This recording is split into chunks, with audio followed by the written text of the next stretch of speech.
because tomorrow St. Martin will be told,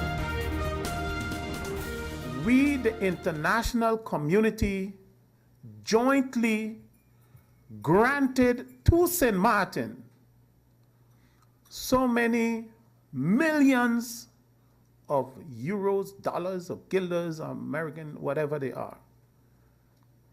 And then St. Martin will be told, you can't get nothing more because we have already used up the quota for St. Martin.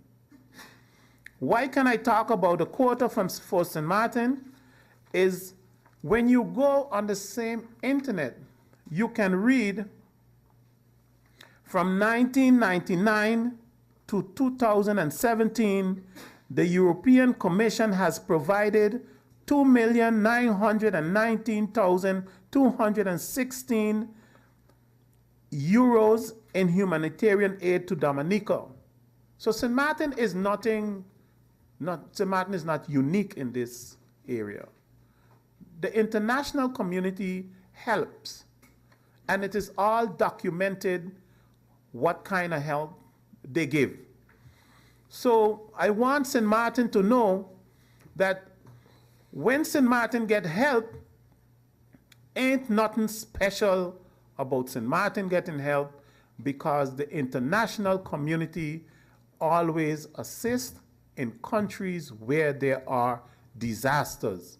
And you can look it up, and it is on the internet for everybody to see how much is given to those countries in times of their disaster.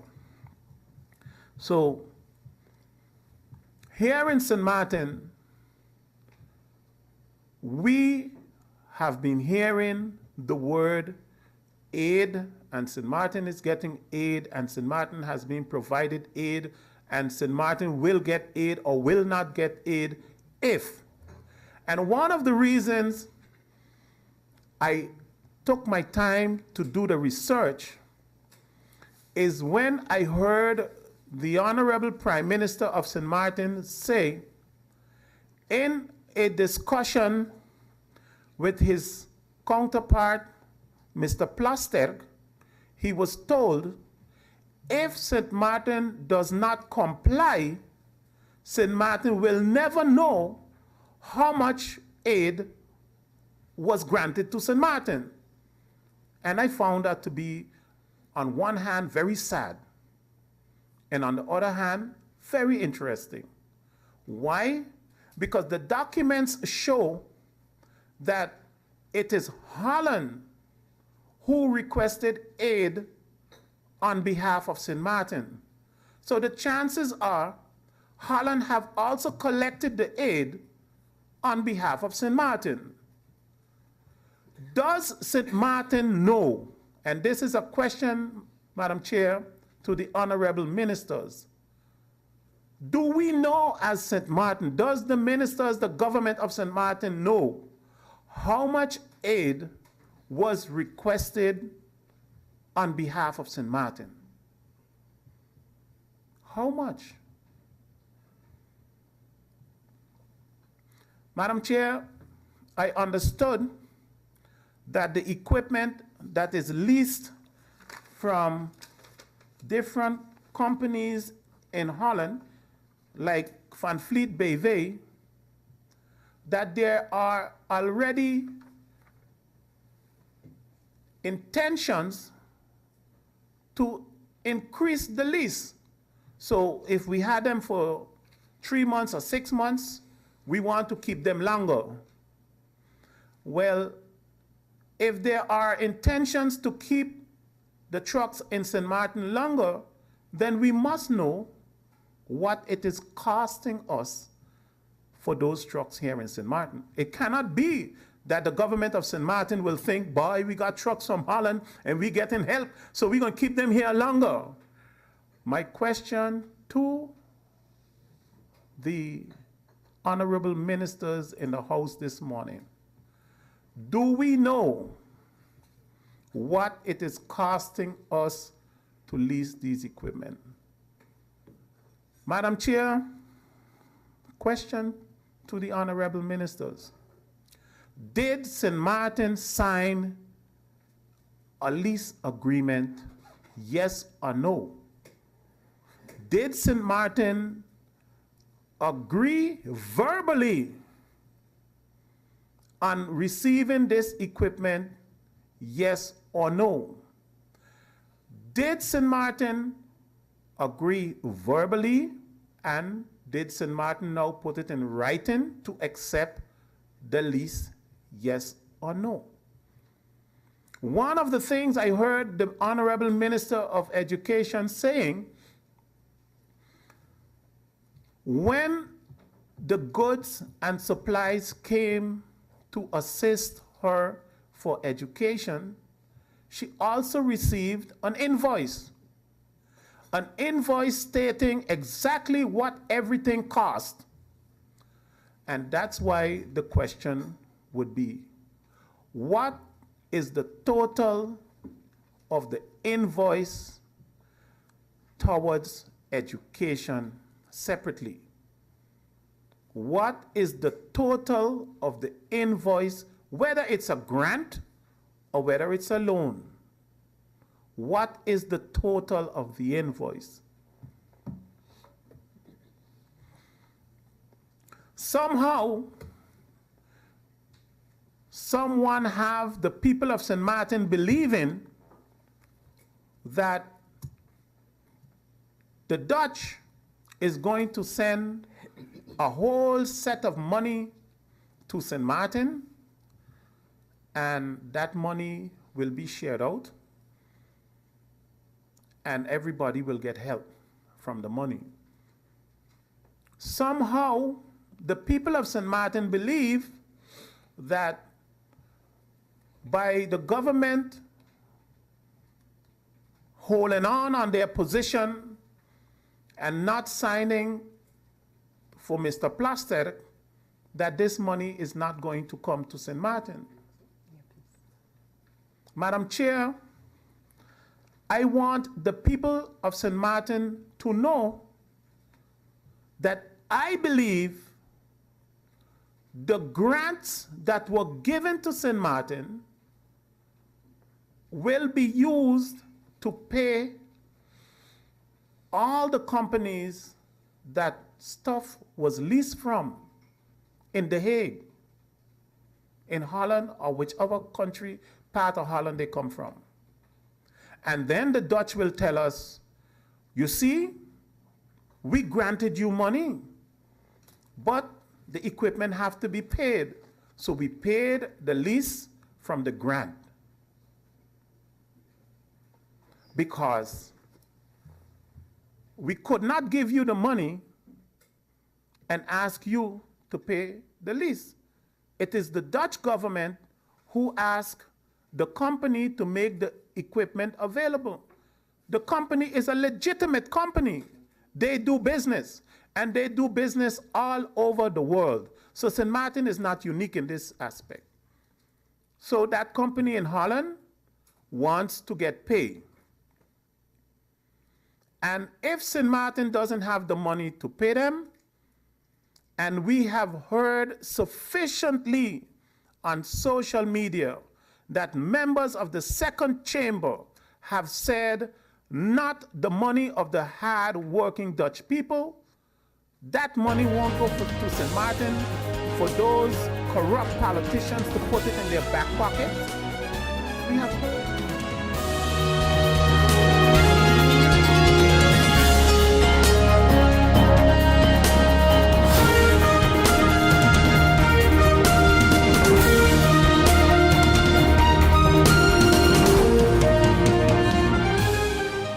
Hey guys, did you know that now with Telcel, if you accumulate $25 or more within one calendar month, you get 15 more?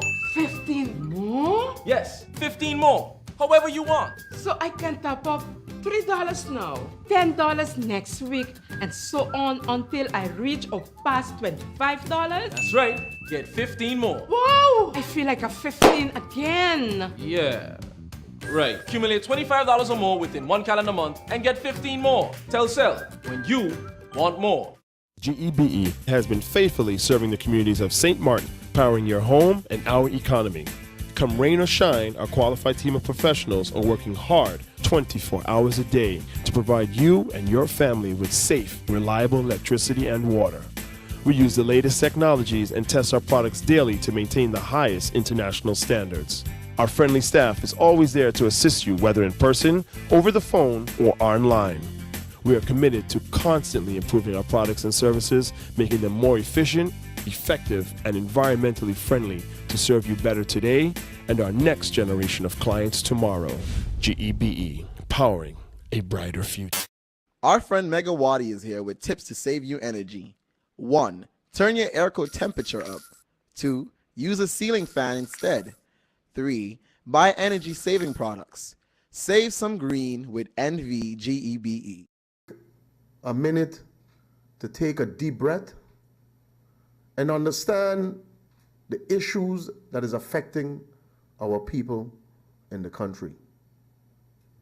There is no country in the world who is devastated that could pick back up the next day and all is well and you put on a light switch. Absolutely not. Does St. Martin need help? Yes, we do. Does the people want help? Yes, they do. But it's important that we outline the type of aid that is needed for this country. Because now, when we take a look around that is playing, it is making St. Martin and the government looks as if we don't want aid or help from the kingdom. Absolutely not true. Absolutely.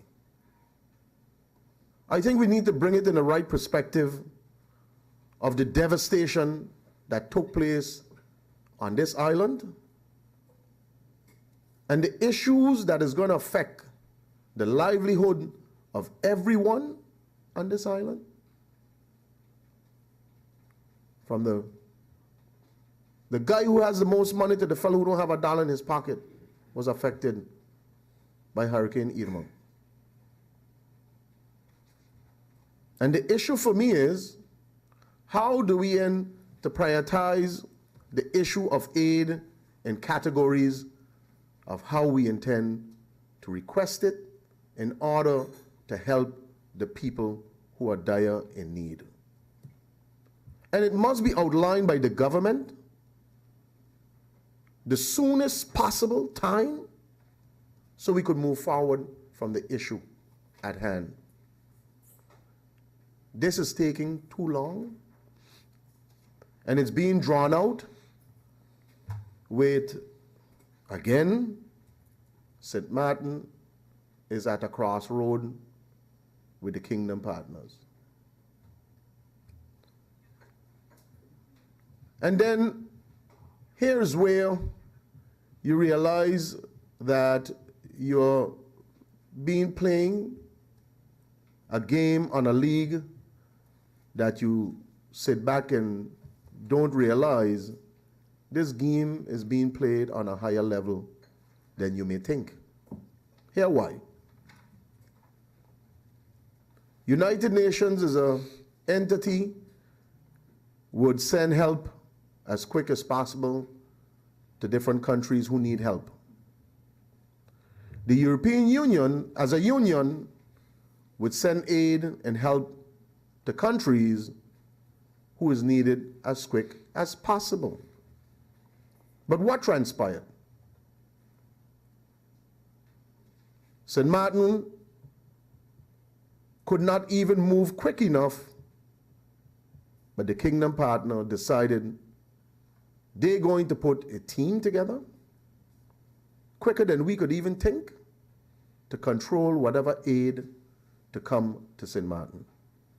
And if people don't understand the dynamics that was played,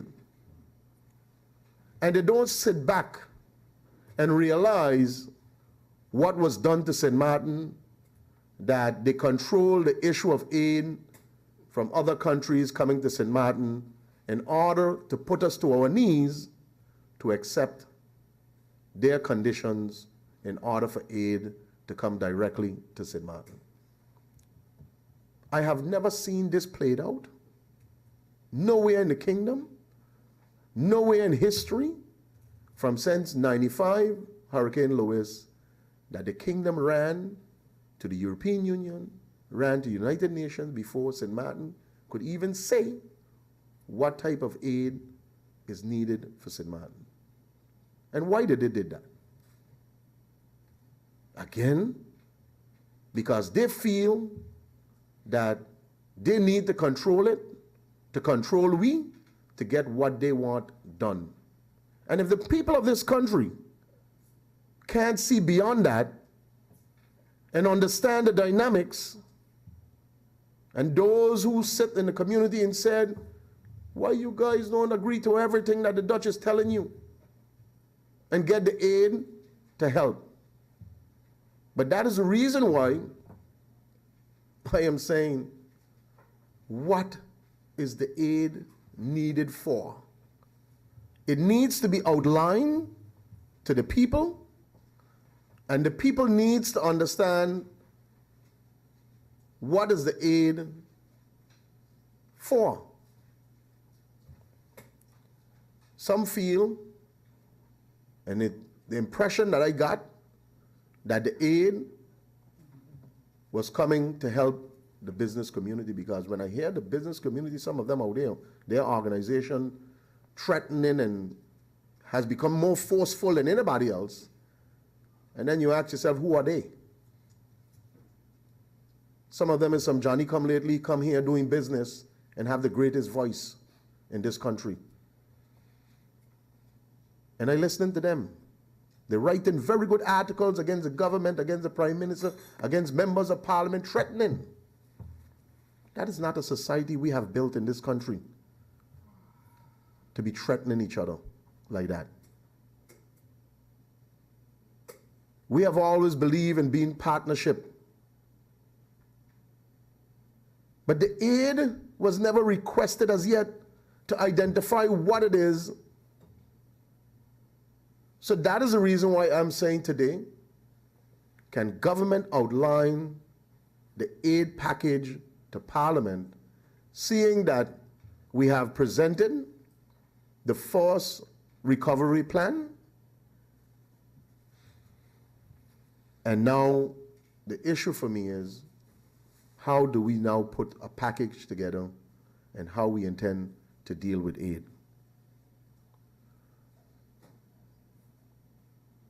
A proposal that I have, Madam Chair, through you, while we as country, St. Martin has our own responsibility to the people of this country, I don't think we have the time and the energy to be willing to sit back and wait on our kingdom partner to assist in the type of aid that I believe we need now to assist.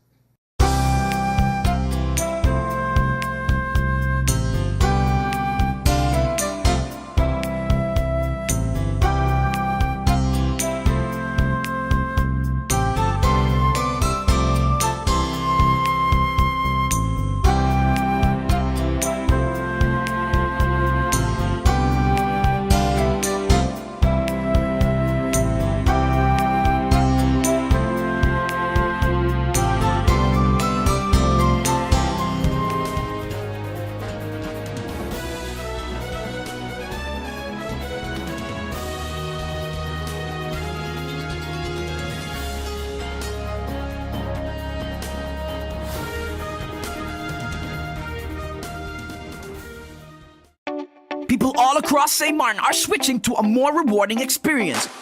The WIB MasterCard Fun Miles credit card, better known as My Card. Earn 1 Fun Mile for every $2 spent, even abroad and online. This will quickly get you a ton of Fun Miles to redeem for travel, shopping, food, fuel, and much more.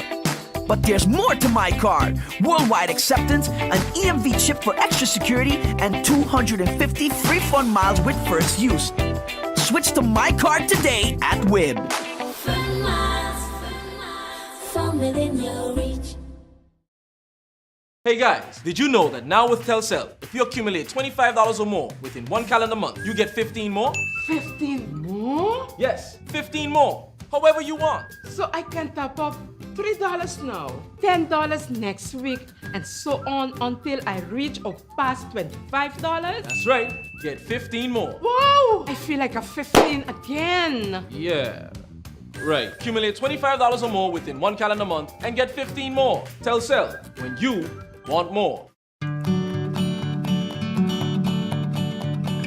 It's been said that behind every door, possibility awaits.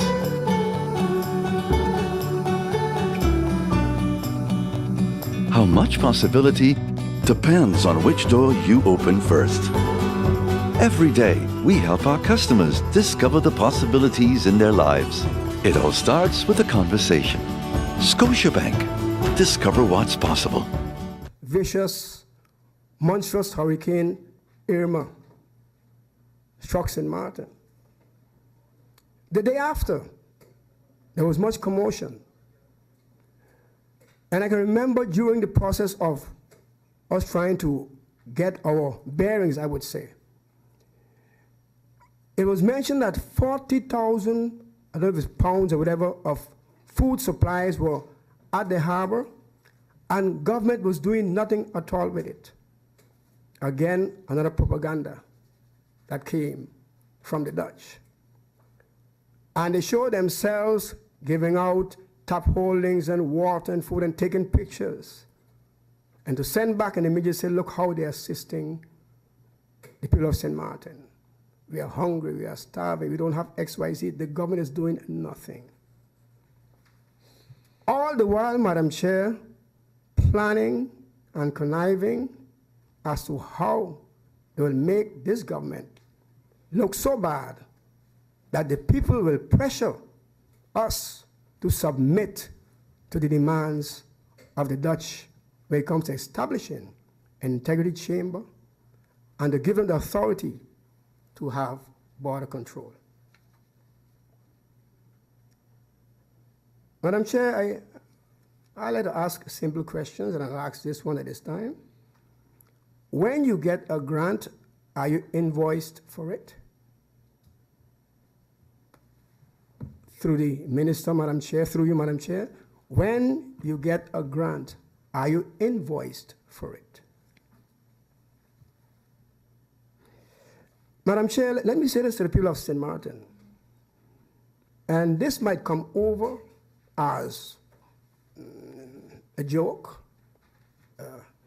but I say it in this context in order to give those who are listening the understanding of who we are dealing with.